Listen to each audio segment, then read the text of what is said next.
내가 여기에서 내 생질서 이야기를 한 적이 있을 겁니다.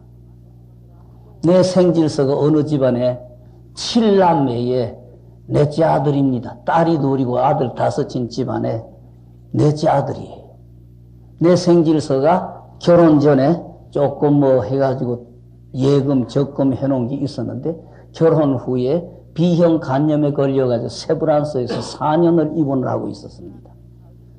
세브란스에서 4년 입원을 하면서 그 적금 넣었던 거, 예금했던 거 톡 다 털었어요. 전세, 집 전세 넣었던 것도 다 털어버리고 새방으로 나오고 4년 만에 병 나섰다고 해서 밖에 나가서 이제는 활동하고 살아라고 하는데 B형 간염에 4년 시달리고 나니까 맥을 못 줍니다. 병원에서 나왔는데 어디 갈 자리가 없어요.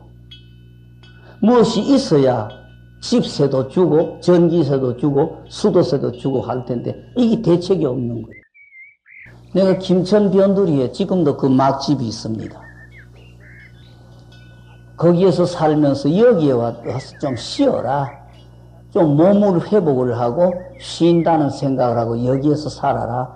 여기 오면 집세도 필요 없고 전기세도 필요 없고 물세도 필요 없으니까 여기에 와서 좀 쉬어라. 근데 집집마다 아버지의 복하고 엄마의 복이 달라요. 그 집에 7남매가 아버지가 살아있었을 때는 면내에서 존경을 받던 어른입니다. 면내에서도 존경을 받으면서 그 어른의 말씀이라고 하면은 아무도 거스리지 않고 예 그렇겠습니다. 그렇게 하겠습니다. 그렇지요. 이렇게 하는데 아버지가 돌아가시고 나니까 엄마 복으로는 자기 아들, 딸 7남매도 거두지를 못해요. 엄마 복으로는. 그러니까 엄마 복을 가지고는 아들, 딸 7남매를 못 거두는데 그러면서 충돌만 벌어지는데 맏며느리하고 충돌이 되니까 맏아들 집에 못 가. 둘째 며느리하고 충돌이 되니 둘째 아들 집을 못 가. 셋째 며느리하고 충돌이 되니 셋째 아들 집을 못 가. 이 노인이 갈 자리가 없어요. 아들, 딸 7남매에 사위가 있고 뭐 며느리가 있어도 이 노인이 갈 자리가 없어요. 이 노인이 결국은 내 생질서한테 온 겁니다. 내 생질서 하는 사람은 참 착했어요. 아무리 엄마가 주책 바가지를 들어도 그래서는 안 됩니다. 그러지 마세요 소리는 안 하고 예 그렇습니까? 그렇게 해볼게요. 그렇게 해보지요. 그렇게 하겠습니다. 그러지 엄마 말이 아무리 어떤 말이 와도 안 됩니다. 하지 마세요가 없었어요. 그러니까 이 노인이 딴 데 며느리나 아들, 딸이 전부 다 안 된다고 하고 구박을 주고 반항하니까 딴 데는 못 가고 내 생질서한테 왔는데 내 생질서는 다 털어버리고 아무것도 없는 거죠. 김천 변두리 와가지고 그 막집에 와서 사는데 그 노인이 거기 와서 살았어요. 그런데 그 노인 가슴에 꽉 맺힌 거는 저 착한 게 아프다고 하니까 내가 만져줘야지. 저 착한 게 아프다고 하니까 내가 만져줘야지. 여기 꽉 남은 거예요. 근데 노인이 생각 못한 거는 저기 내 자식이고 그렇지만은 나하고 지하고 태어난 전생 인연은 제치두고 금생에 와가지고 모자간이라도 충돌이 된 도끼가 나한테 내 몸에 썰려 있으니까 내 손으로 만져주는 이기 저 자식에게 몸에 닿으면 독이 된다는 칼날이 된다는 생각을 못한 거예요. 만져주면 된다 이것뿐입니다. 요 집착이 남은 거예요. 저 착한 게 아프다고 하니까 만져줘야지. 요거 하나만 남은 거예요. 그 노인 마지막 초상은 맏아들 집에서 쳤어요. 노인 초상 치고 나서 3일 후부터 시작해서 내 생질서가 밤 시간만 되면은 칼을 가지고 오장육부 찢는 거예요. 그럼 내 생질서가 밤이 되면은 앉지도 눕지도 서지를 못하고 네 발로 방바닥을 밤새도록 기는 겁니다. 아파서. 낮 시간에는 거기 없어요. 밤새도록 그렇게 기어놓고 나니까 낮 시간에 맥을 못 추니까 낮 시간에 그대로 곤드레 가서 자는 거죠. 내 생질녀는 그때 그 아이가 딸 하나가 초등학교 1학년이든가 2학년이든 그러니까 그걸 띨고 서울 가서 사는데 생활 대책이 있습니까? 또 내 생질려도 시골떡이 돼서 공부도 못했지요. 뭐 기껏 해봐야 뭐 고등학교 조금 다니다가 만 것 가지고 뭘 해요. 우유배달원, 야구르트 외파는 또 시험지 뭐 건물은 지금도 있는지 몰라도 시험지 집집마다 학교 다니는 아이들 시험지 돌려주는 거 이 몇 푼 가지고 모녀 간에 묵고 살고 아이 학비 보내고 그것도 여러 개 다독거리 가지고 일주일이나 한 번씩 남편에게 양식값 겸 약값으로 이뤄오는데 초등학생 1학년 그때 1학년이든가 2학년 초기든가 그 아이 하나를 두고 어떻게 합니까? 아침 차로 내려왔다가 저녁에 올라가 버리니까 남편이 밤새도록 당하는 고통을 몰랐어요. 그 노인 49제를 경주 흥룡사라고 하는 비구니 스님이 계시는 절에서 지냈는데 내 생질려는 시어머니 49제 한 번도 참석을 못한 거죠. 마지막 49제는 그래도 며느리라고 하면서 시어머니 49제 중간에 한 번도 참석 못했으니까 마지막 49제는 참석을 해야 되니까 그날은 할 수 없으니까 지 동생을 데려다 놓고 오늘 저녁에는 아이를 데리고 여기서 자라. 내 오늘 시어머니 49제 갔다가 너희 형부한테 가서 앞으로의 대책도 조금 의논하고 내일 올라올 테니까 오늘 밤에 아이를 데리고 자라고 그래놓고 경주 흥룡서에 가서 시어머니 49제 참석했다가 김천 변두리 올라와가지고 남편하고 밤을 새우는데 남편이라는 사람이 이야기는커녕 밤새도록 네 발로 방바닥을 기는데 이야기 붙일 수도 없는 거죠. 언제부터 그렇습니까? 어머니가 돌아가시고 나서 곧 그랬다. 이야기 해봐야 대책도 없지만은 왜 여태까지 계셨습니까? 괜찮겠지 하는 생각에 넘겼다. 내 생질려가 대책이 안 서니까 지금 온양에 계십니다. 내 생질서에 바로 위에 누나가 여스님, 비구니 스님입니다. 내 생질려가 딴 데 의논할 데 없으니까 바로 손위에 그래도 그 동생 일을 가장 걱정해주고 의논 대상이라도 돼주는 그 비구니 스님한테 이야기하는 이 비구니 스님이 뭐 조금 무엇이 여스님 내가 되니까 사사했던지 어디 가서 물었다는 이야기죠. 물으니까 한 일주일을 기도를 해주고 마지막 날 노인 산소에 가서 뭘 해주면 괜찮겠다 그래서 자기 친구 하나를 데리고 와가지고 그 김천 변두리 와가지고 7일을 기도를 했어요. 마지막 날 성주 노인 산소에 가서 와서 모두 7일 기도하고 마지막 날 그거 갔다고 곤드레가 잠이 드는데 이 내 생질서의 누나하고 같이 기도한 비구니 스님이 꿈을 꾸니까 노인이 아들 방 앞에 왔더라 이겁니다. 49제까지 넘어간 내 생질서의 엄마가 마당에 아들 방문 밖에 와가지고 아들 이름을 보면서 문 열어라 문 열어라. 내가 너를 만져주려고 하는데 왜 한 일주일 전부터 네가 방문을 걸어놓고 나를 못 들어오게 하느냐. 기도 시작하기 전에는 마음대로 아들 방에 들어서 아들 만졌다는 이야기죠. 기도 시작하면서는 방문이 닫혀가지고 못 들어왔다는 이야기예요.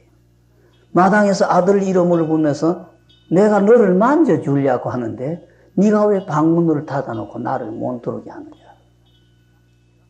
내가 이 문턱 밑을 뚫고 방구들을 뚫고 들어가도 너를 만져줘야 되니까 내가 만져준다고 하면서 그 맨손을 가지고 문턱 밑을 파는데 이 손가락이 다 터져가지고 피가 출출출 흐르고 아프니까 노인이 이를 악물고 이걸 파는 모습이 얼마나 무서웠던지 이 여성이 밤에 꿈꾸면서 꿈꾸고 난 다음에 밤중에 식구를 전부 다 깨운 거지요. 노인이 아직까지 아들 곁에서 떠나지를 못하고 아들을 만져줘야 된다고 그렇게 하는데 그 도끼가 밤마다 아들 몸에 닿을 때 이 아들이 오장육부 칼로 찢는 것 같아가지고 고통을 겪는다는 이야기예요. 여러분들은 모자간에 이런 무서운 원결이 맺혀가지고 있다는 생각이나 해보십니까? 내외간 사이에 그런 무서운 원결이 있는 것뿐만 아니라 모자간에도 이렇게 무서운 원결이 있는 거예요. 내가 늘 흉을 보지 않습니까? 여기서 늘 하는 이야기죠. 옛날 우리나라 조상들은 천지신명이시여 나에게 대이을 자식 하나를 점지하소서는 기도 속에 대대 할아버지가 나가지고 그대로 탈 없이 자랐어요. 오늘날은 그런 기도 필요 없지요.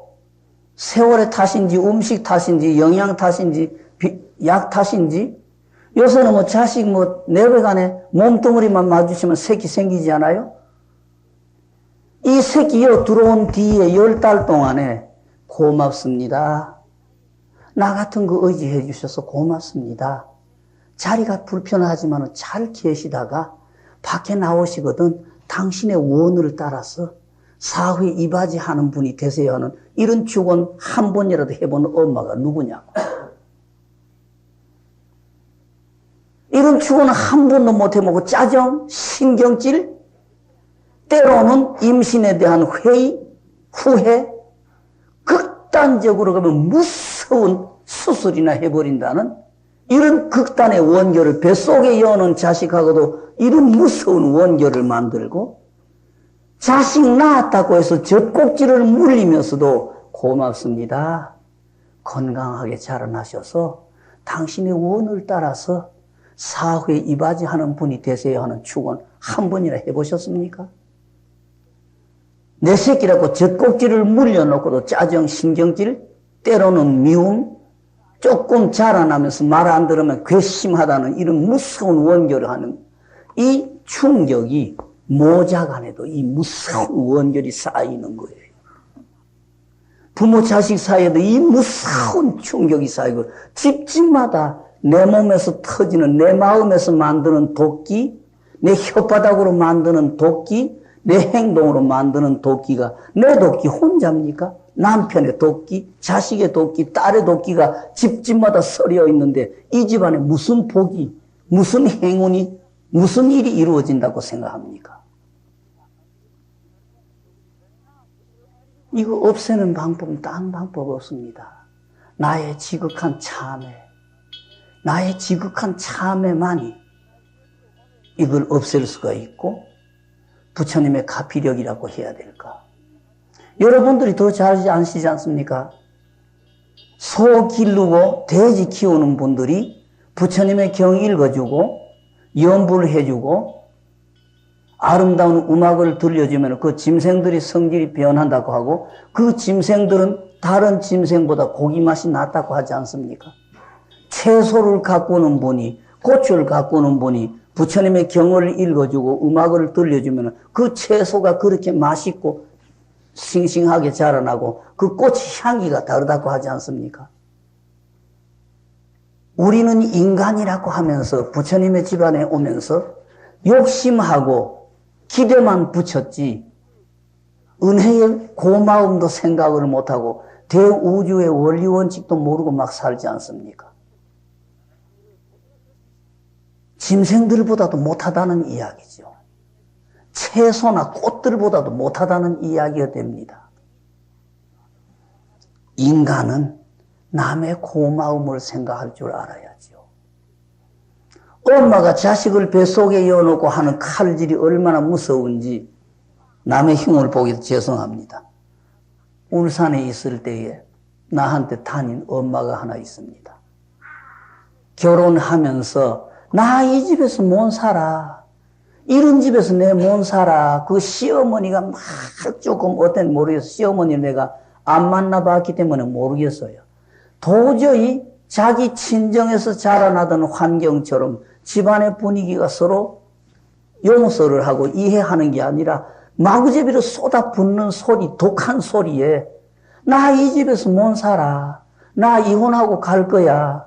나 이 집에 살 수 없어. 나 이혼하고 갈 거야.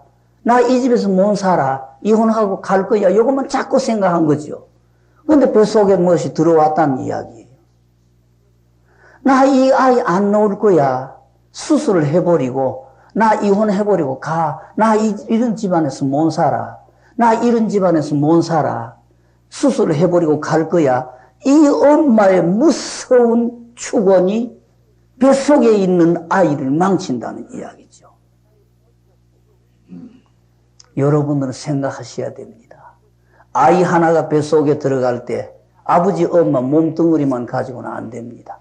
할아버지, 할머니의 성격, 과암 한 번 지르고 짜증, 신경질 부르는 게 아이에게 성격이 그대로 신체 구성하고 성격 구성에 그대로 영향이 있고 아버지, 엄마의 말 한마디, 행동 하나가 전부 아이 성격 구성에 다 영향이 다 됩니다. 그런 무서운 칼질 속에 아이를 낳았는데 딸아이를 낳았어요. 딸아이를 낳았는데 이 아이가 6살 때인가 내성마비에 걸렸어요.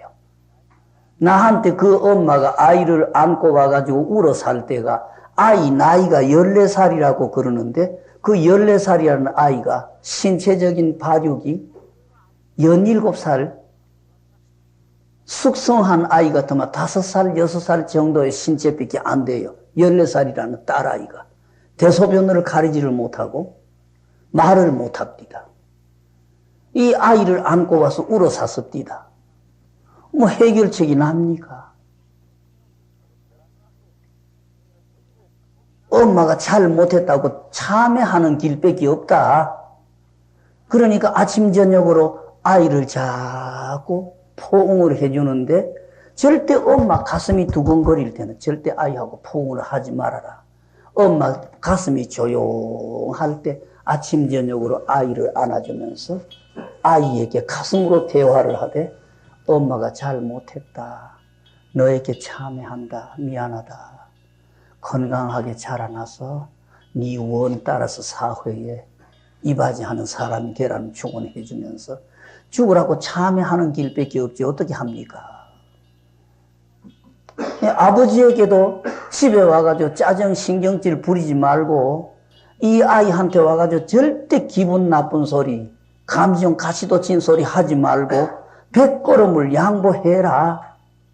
그 아버지가 부처대야 되겠네요. 참아낼 수가 없고 이겨낼 수가 없다는 소리죠. 부처대야 되겠네요.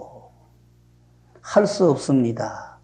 이 아이를 그래도 완전한 사람으로 돌리지는 못해도 지발로 걷고 지발로 말이라도 할 수 만들려고 하면은 나는 이길 밖에 없다고 생각합니다. 그런 소리 대화를 나눈 지가 해수가 오래됐습니다. 중간에는 그 엄마도 몸 빠고 그 아버지도 몸 빠고 그 아이는 그 후 볼 수가 없었으니까. 이 아버지의 성격, 엄마의 마음가짐이 태어난 아이를 이렇게 무서운 걸 만듭니다. 아까도 말씀드렸듯이 손자 하나 생길 때 살아있는 할아버지 할머니의 말 한마디가 바로 이 손자의 성격 구성에 체질 구성에 바로 영향을 미치고 아버지 엄마의 성격과 행동 하나하나가 바로 뱃속의 아이 신체 구성하고 성격 구성에 이렇게 무서운 영향이 가는 걸 우리는 쳐다보지를 않습니다. 대우주는 이렇게 무섭게 연결이 되어 있는 겁니다. 집집마다 아까도 부탁드렸듯이 남편대로 독을 피우지요. 아들은 아들대로 독 피우고 딸은 딸대로 독을 피우고 절에 댕긴다는 내 자신도 짜증 신경질이라는 독을 피우는데 온 집안이 전부 그 독을 피우는 속에 우리 집안이 무엇이 되라는 소리입니까 이게? 뭘 바랍니까? 이렇게 무섭게 사는 우리를 본래의 인간으로 돌아가라 이거예요. 본래의 인간으로 돌아가라. 본래 인간은 대우주의 순서를 지켜서 대우주의 한 자리에 자기의 책임을 하는 사람이 인간이다. 그 이야기 해주신 게 석가님이잖아요. 인간으로 복귀하라. 대우주 사이에 만물하고 호흡이 통하고 대화가 통하고 행동이 통하는 인간으로 돌아가라. 이게 결국 석가님의 한평생의 부탁이지 않습니까? 인간이 인간으로의 길을 가도록 일러주신 거, 우리는 욕심으로 짐승처럼 허우적거리고 아귀처럼 허우적거리고 도대체 닿을 수 없는 자리에 마구잡이로 가고 있는 게 우리인데 인간으로의 돌아가라. 인간으로의 자기를 지키라. 네가 네 자리를 지켜라. 이거 다 일러주신 게 석가님이라는 이야기예요. 네가 인간이면은 인간으로서 네 자리를 지켜야 되고 너의 자리로 돌아가라. 이거 일러주신 분이 석가님이에요. 그러니까 불교는 서로서로 고맙습니다 속에 살아야 돼요. 서로 감사합니다 하고 허리를 숙이고 서로 수고하셨습니다, 고맙습니다 속에 살아야 돼요. 내 가족의 고마움을 내가 먼저 생각을 해야 됩니다. 내 가족이 나에게 얼마나 고맙게 해주는가를 생각을 해야죠. 내 욕심 때문에 내 가족의 고마움이 눈에 안 들어오지요. 전부 남이 저지르는 것 같지요. 엄마 입장에서 보면은 아버지가 절단 내고 아들이 절단 내고 딸이 절단을 내는 것 같은데 부처님은 건너다 보지 말아라. 네가 절단을 내는 거지 그 사람들이 절단 내는 게 아니다. 이게 부처님의 가르침이지요. 집집마다 집안의 재수를 파괴하고 집안의 운을 절단내는 것은 너 자신이지 너의 남편이나 너의 자식이나 너의 딸을 탈이 아니다. 네 자신이 복을 닦지 못했고 네 자신이 공덕을 닦지 못해가지고 네가 무너뜨리고 네가 파괴하는 거지 남이 파괴하는 게 아니다.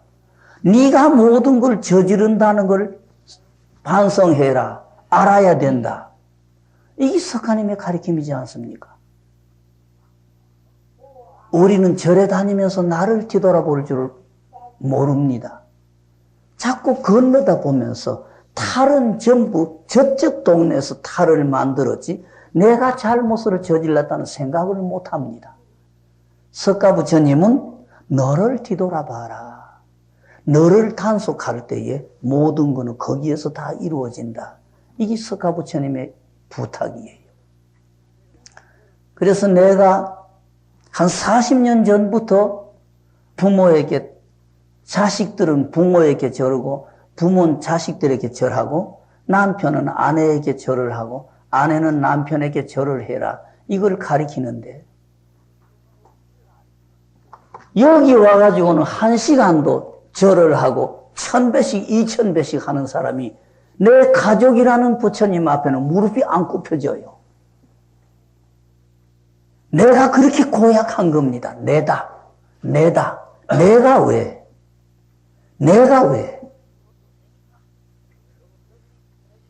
내 가족이라는 부처님에게 무릎이 안 굽혀집니다. 이 내가 살아있는 동안은 안 됩니다. 내다가 떨어져 나가버려야죠. 내다가 떨어져 버리고 우리 가족,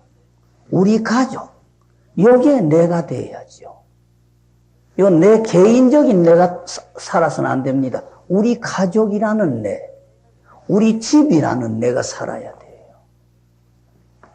우리 사회라는 내가 살아야 되고. 부처님께서 보시는 것은 그렇게 보신 겁니다. 우리 집이 바로 내고, 내가 사는 사회가 바로 내고, 여기에 주인공은 바로 내니까 내가 자꾸 단속을 하면서 욕심적으로 가지 말고 곁에서 오는 고마움을 쳐다보고 그 고마움에 대해서 나는 얼마나 보답을 하고 있는가를 쳐다봐라. 이게 부처님의 가르침이에요. 내 가족이 나에게 해주는 고마움을 쳐다보고 나는 거기에 얼마나 보답을 하고 있는가. 여기에서 보살의 행에 실천이 있는 거지요. 불교는 실천이 없으면 아무 소용이 없습니다. 말 몇 마디 잘하는 게 불교가 아닙니다. 실천이 따라야 됩니다. 자그마한 일 하나에 또 실천이 따라야죠. 이웃나라 일본 사람들이 대한민국의 불교인을 비꼬옵니다. 비웃습니다. 혓바닥만 가지고 날라갔지, 고무풍선처럼 날라갔지, 실천이 없는 게 한국 불교다 이겁니다. 내가 늘 흉보지 않습니까? 여러분들이 시내버스를 타든 택시를 타든 택시 기사님께 택시 탈 때, 버스 탈 때에 수고하십니다 라는 인사 한마디라도 하십니까? 내리면서 고마웠습니다, 감사합니다, 수고하십시오는 인사를 주고받습니까? 내외분 서로 사이에 수고했습니다, 고맙습니다라고 허리를 수그려 봅니까?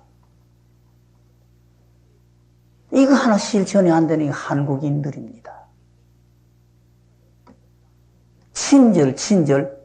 학교 학생들의 책 속에 친절이라는 말이 지나가고, 아이들 노트에 친절이라는 말이 지나가고, 아이들 혓바닥에 친절이라는 말이 지나가는데, 대한민국이 친절이 있는 나라입니까?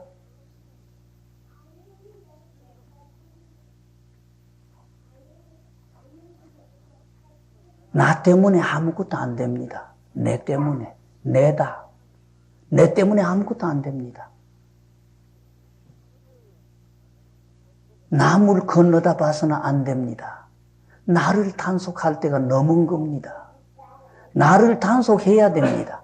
좋든 나쁘든 나를 단속을 해야죠. 대한민국에 지금 전 세계에서 가장 신사국이라고 하는 영국 사람들이 선생님네가 학교에서 학생들을 휘초리질을 하지 않습니까? 대한민국에서 선생님이 학생들을 휘초리질을 하면은 그 자리에서 바로 고발해가지고 학생들을 눈앞에 선생님이 잡혀가야 됩니다. 그러면 지 아들, 자식을 왜 학교 못 하려고 보내요? 딴 학생까지 방해를 하면서 왜 지 자식을 학교 못 하려고 보냅니까?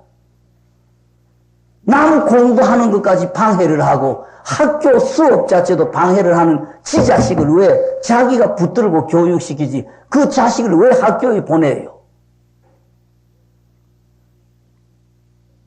이런 착각 속에 이 나라 앞날이 어떻게 될 것 같습니까? 집집마다 질서를 못 배우는 아이들이 학교 가서 질서를 배웁니까? 사회 나와가지고 질서를 배웁니까? 아버지 엄마가 벌써 자식을 포기를 해버렸잖아요. 내 자식이면 내가 가르쳐야죠. 옛날부터 어른들이 고운 자식은 휘초리를 치라고 그랬죠. 고운 자식은 휘초리 한 차리 더 쳐주고 미운 자식은 밥 한 숟가락 더 먹이라. 우리에게는 지금 아버지가 엄마가 자식을 꾸지람하는 풍토가 없어져 버렸습니다. 그러니 젊은 세대가 저지르는 일이 뭡니까? 욕심만 붙어가지고 자꾸 뭐 하면 되는 것 같습니다만은 인간 본래의 자리로 돌아가서 고마움을 고마움으로 받아들일 줄 알아야 되고 그 고마움에 보답하는 행위 따라야 사회가 되든지 말든지 하지요. 아까도 부탁 자꾸 드리듯이 석가부처님은 건너다 보지 말아라. 너를 단속해라. 너를 뒤돌아봐라. 집마다 큰 내외 간에 부모 자식 사이에 형제 간에 집안에 독을 피우는 집안에 무엇이 되라는 소리입니까? 아까도 부탁드렸습니다. 엄마들이 짜증이 나고 신경질이나 화가 났을 때에 이 손을 통해 가지고 그 음식에 그 빨래에 전달하는 그 무서운 도끼가 가족에게 전부 미치는 영향이 얼마나 무서운 도끼가 미쳐갑니까? 이런 걸 우리는 생각을 못합니다. 자그마한 일보다 뒤돌아봐라. 너를 뒤돌아봐라. 너를 단속을 해라. 거기에 모든 것이 이루어진다. 이게 석가님의 부탁입니다. 집집마다 내가 공중으로 치솟아가지고 나 하나 살아버리고 내 부모도 없어져 버렸고 내 남편도 없어져 버리고 내 마누라도 없어져 버리고 내 자식들도 없어져 버린 게 대한민국입니다. 여기에서 무엇이 이루어집니까? 100걸음 뒤로 물러나서 내 잘못입니다. 용서하십시오. 이게 있어야죠.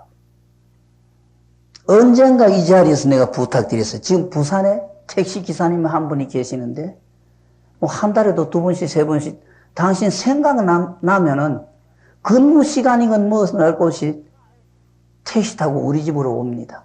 그래서 내 앞에 와서 1시간 2시간 이야기하다가 갑니다. 그 택시 기사님을 쳐다보면서 늘 참 거룩하신 분이다라는 생각을 늘 해요. 중간에 모르죠. 젊었을 때에 뭐 노름을 했는지 지금 같아서는 전혀 노름하는 사람이고 술 마시는 사람이라 생각은 안 듭니다만은 택시 기사를 하면서 돈이 없으니까 집구석이 파탄이 난 것 같아요. 좀 남의 집에 흉을 봐서 죄송합니다만 부인이 자리를 이탈을 한 거지요. 돈 못 벌고 아무 존재도 없고 사회 나가면 택시기사 마누라가 무슨 존재가 있습니까? 부인이 바람이 난 거죠. 그때 대학 2학년 들어간 딸이 술하고 담배에 미쳐가지고 아버지도 엄마도 없어요. 그때 고등학교 1학년 들어간 아들은 눈앞에 아버지가 엄마도 없어요. 지나간 시간에 무슨 원결인지 그 기사님이 이야기를 합니다. 자기 아들하고 자기 하에 얼마나 무서운 원결이 맺혔는지 어렸을 때부터 저 아이를 한번 손을 대기 시작하면은 죽으라고 두드리 팼다는 거예요. 그 어린 거를. 내 자식이라는 생각도 잊어버리고 이 아이가 무슨 실수를 했다는 거 잊어버리고 그저 미움에 죽으라고 두드리 팬 것뿐이라는 이야기예요. 그러니 그 아들이 고등학교까지 가면서 아버지하고는 완전히 대립이 돼서 막 싸우는 거죠. 온 집안이 공중분해를 하게 된 거죠. 그런데 이 택시 기사님이 100걸음을 양보한 겁니다. 전부 내 잘못입니다. 용서하십시오. 바람이 나가지고 바깥으로 도는 마누라 앞에 땅바닥에 꿇어 엎드려서 절을 하고 그 마누라가 간 자리 앞에 가서 절을 해서 그 바람이 나가지고 바깥으로 도는 마누라를 본자리로 싣고 들어온 겁니다. 본자리 싣고 들어오고 12시나 돼서 그 택시기사가 퇴근해서 들어가면 술에 취해가지고 대문 바깥에서 쓰러져서 길에서 쓰러져 자는 딸을 업고 방에 들어와서 눕혀가지고 이튿날 첫 새벽에 약방 문 두드려가지고 술 깨는 약을 먹여가면서 그 딸을 다독거리가지고 제자리 오게 만들고 그 아버지라 그러면 눈에 불을 파랗게 켜 이거는 뭐 아버지 자식 사이가 아니고 완전히 원결과 원결 사이에 아들을 제자리로 돌렸어요. 지금 그 집은 참 웃으면서 서로 고맙습니다 하고 삽니다. 지금 택시 기사님은 돈 벌러 나가는 게 아닙니다. 지금 부인이 자그마한 공장 다니면서 쥐꼬리만큼 받는 것 가지고 네 사람 가족이 한 달의 생활비는 그 부인 보는 돈으로 하고 택시 기사님은 택시 안에 스님네어의 테이프 수십 개를 싣고 다니면서 좋습니다 하나 얻고 싶습니다 사람한테는 그대로 다 주는 거예요. 하루 20개씩 30개씩 부처님 법문 테이프를 차에 싣고 다니면서 주고 술 취한 사람이 타면은 애를 먹이든 2시간 3시간 일을 못해도 끝까지 그 사람 집에까지 태워다 줘가지고 업어다가 방에 눕혀놓고 나오고 시골에서 올라온 할머니가 길 앞도 뒤도 모르는 할머니 몇 시간이 걸려도 끝까지 찾아서 그 집까지 태워다 주고 돈 없는 사람이 타면은 자기 호주머니 돈 줘가지고 내려보내고 지금 그 택시 기사님이 그렇게 살아요. 그래서 내가 늘 그 택시 기사님을 쳐다보면 참 거룩한 분이다는 생각을 늘 해요. 그리고 택시 기사니까 자기들 곁에 노름을 해가지고 집구석에서 싸움이 난 사람, 그러면 그 사람 달래놓고 그 사람 부인한테 가서 달래고 그 집 아들, 딸 달래가지고 그 집안에 그 싸움을 말겨놓고 이렇게 삽니다. 그래서 그분을 쳐다볼 때 어떤 스님이나 어떤 학자 이런 사람보다도 참 거룩한 분이다는 생각을 늘 합니다. 불교인에게는 이 자그마한 실천이 필요한 겁니다. 내 가족에게부터 시작해서 내가 가족의 구성원으로 가족에게 봉사하는, 가족에게 고마움을 알고 가족의 은혜에 보답을 할 줄 아는 행, 이게 불교인에게 중요한 겁니다. 그래서 한 집 한 집마다 싸움 소리가 없어지고 모두 웃음 속에 살면서 한 동네가 한 나라 아니 다툼 없이 서로 웃음 속에 살도록 만들다는 것, 이게 결국 석가부처님의 원력인데 뿌리는 바로 나입니다. 내가 나를 뒤돌아보고 새롭게 실천하는 거, 말 몇 마디로 하는 게 아니라 바로 실천하는 거. 내 가족을 부처님으로 쳐다보고 내 가족의 고마움을 뒤돌아보면서 나는 나에게 이렇게 고맙게 해주는 내 가족에게 얼마나 하고 있는가. 이걸 뒤돌아보는 자리에서부터 시작해서 불교의 실천이 이루어진다고 생각해요. 오늘 이야기가 결국 불교의 세계관이라는 이야기가 나왔는데, 불교의 세계관이라는 이야기가 가장 충실하게 나타난 경이 능엄경이고 원각경입니다. 요거는 내가 주춧돌이 되어가지고 대우주 세계를 나 하나의 세계처럼 모두 내 몸처럼 모든 중생을 내 몸처럼 나처럼 애끼고 생각하고 보호해주고 도와주고 가꾸어주고 대우주가 그대로 우리 집처럼 이렇게 살도록 생각하시는 게 석가부처님, 결국 불교의 세계관이라고 해야 될까요? 사회관이라고 해야 될까요? 내 반성 없이는 안 됩니다. 나를 뒤돌아보면서 내 욕심보다도 곁에 분의 고마움 먼저 쳐다보고 나는 저 고마움에 얼마나 보답을 하고 살고 있는가, 이게 따라야 실천이 있지요. 부처님의 가르침은 딴 것 없습니다. 모든 일은 너의 생각에 딸렸고 너의 실천이 딸려 있느니라. 말 몇 마디가 중요한 게 아니라 자그마한 하나의 실천이 필요하느니라. 이게 석가부처님의 부탁이에요. 아까 말씀드렸듯이 석가부처님은 우리에게 해준 거 아무것도 없어요. 네가 사람이면은 사람 자리에 서라. 사람 자리에 서서 사람이 가는 길 가거라. 이게 석가부처님이 우리에게 가르쳐준 이야기예요. 우리는 지금 사람의 자격을 잃어버리고 짐승이 되어가지고 살지요. 아까 흉 봤습니다. 아버지가 어디 있습니까? 엄마 어디 있습니까? 안짐승하고 쑥짐승하고 들어붙어가지고 새끼 낳아놓고 필요 없으면 다 들고 차버리고 가는 게 오늘날 대한민국이지 않습니까? 여러분에게 부모가 어디 있고 여러분에게 자식이 어디 있습니까? 완전히 내 자신이 인간의 자격을 상실해버리고 인간을 포기해버린 상태지 않습니까?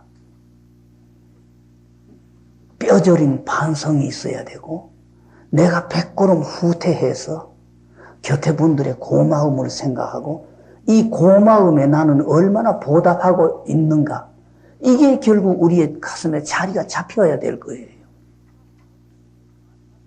내일 모레 석가님의 탄신일이고 불교의 세계관이라는 제목이 붙었습니다만 세계관까지 갈 것도 없는 겁니다.